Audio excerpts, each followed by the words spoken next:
Let's go kill some more vampires. Let's get into it.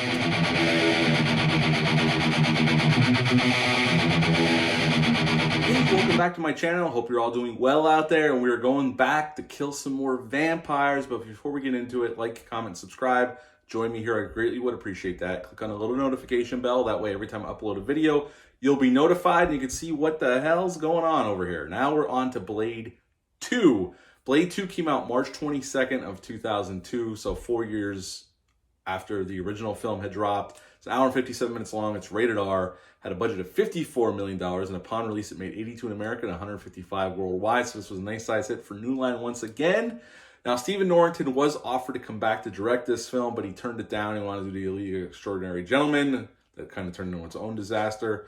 And Guillermo del Toro came in to direct this film. Now, this is one of the only films that Guillermo del Toro didn't do any writing on. David S. Goyer was back to write the script once again, as he did for the third and final film in the Blade trilogy, and we'll talk about that one next week. Now, Wesley Snipes was back as Blade, our hero and our title character. Chris Christopherson, yes, they kind of retcon it a little bit, and they bring Whistler back. Norman Reedus plays Scud in this film. He is helping Blade while Blade searches for Whistler. Ron Perlman plays Reinhardt. He's a part of the Blood Pack. We'll talk about them in a minute. Luke Goss plays Nomak. He is the real threat here. We'll talk about him in a minute.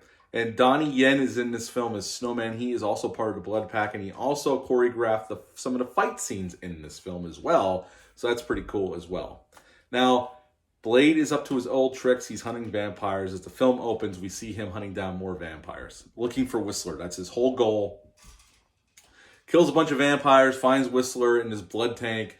Whistler has turned to a vampire. He takes him back to where his hideout is and detoxes him. And the next day, he's back to good old Whistler, although he says, I feel like hammered shit. And he looks like hammered shit. And we're introduced to Scud, Norman Reedus, who's really good here.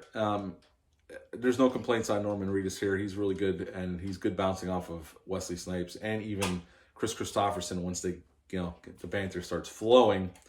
And right away, they're approached by this blood pack. This is a pack of vampires that was trained to take out Blade by the vampire elders. And they come with him with this new problem. We're also seeing in the beginning of the film, these new Nomak who goes to this blood bank and kills these vampires. There's this new kind of vampire on the street called a Reaper. And they're like crack addicts. So they got to feed constantly, and they'll turn people quickly. And so they're asking for Blade's help to hunt down Nomak and these Reapers and get rid of them. Just kill them. Wipe them off the face of the earth. So Blade goes to the vampire's headquarters and meets up with the head vampire. And his daughter Nisa, the head vampire's daughter Nisa, is part of this blood pack. She's one of the leaders. So is Ron Perlman and Donnie Yen and a few other ones. And they basically go out and they start hunting these Reapers. And that's pretty much the main crux of the story, though, as we find out later, the head vampire actually created the Reapers from trying to do genetic testing to make vampires impervious to sunlight, to have all the strengths that Blade has without any of the weaknesses, minus having to take the serum because vampires don't give a shit about that. And at the end, we have a big showdown at the head vampire's quarters, and Nomak shows up and kills the head vampire and a ton of security guards. We get fights with Wesley Snipes, and Wesley Snipes takes out the threat, and he carries Nisa outside at the end because she wants to see the sunrise one time, and she turns to ash, and then we see one last scene with Blade where he catches a guy and kills him that he let go in the beginning of the film, and that is pretty much Blade 2. What to like about this film? Well, Guillermo del Toro's direction, I think, is a really well-directed film, as you would expect from Guillermo del Toro. Wesley Snipes is really good coming back as Blade. It was a 4-year hiatus till this film came out, and he steps right back in the role effortlessly. Chris Christopherson's great. Ron Perlman's good as this dickhead vampire mercenary. Luke Goss is great as Nomak. I don't have no complaints there. It's cool seeing Donnie Yen get to do some Donnie Yen shit.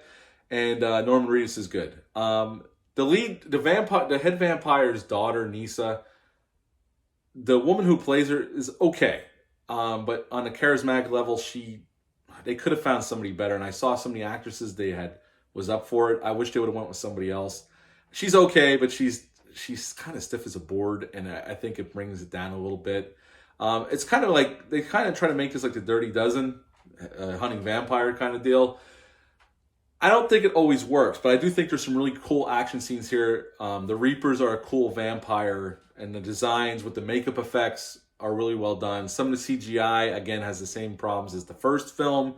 The CGI, when it does happen, they try to hide it in the darkness, but when it does happen and it's noticeable, it looks fake as shit, unfortunately. Again, this was 2002, and they did have a decent budget of $54 million, but still, as we all know, CGI, even in the early 2000s, it was hit or miss still. I like the pace of the film. It keeps moving forward to its goal. I've always enjoyed this one, but I think Nisa, the actress that plays her, holds it back a little bit. I think it doesn't pop like it should, considering what they're going for. Again, I like the action scenes when they happen. I don't really like Blade teaming up with these vampires. I get where the story was going, and it's okay.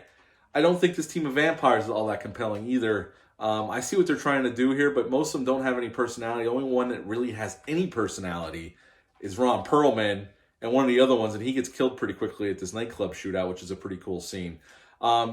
So honestly, Wesley Snipes, Chris Christopherson, and Ron Perlman's good. He has a lot of personality, but the other ones don't. So it's up to Wesley Snipes to carry this, along with Chris Christopherson and Norman Reedus. And when they're on screen, they're great.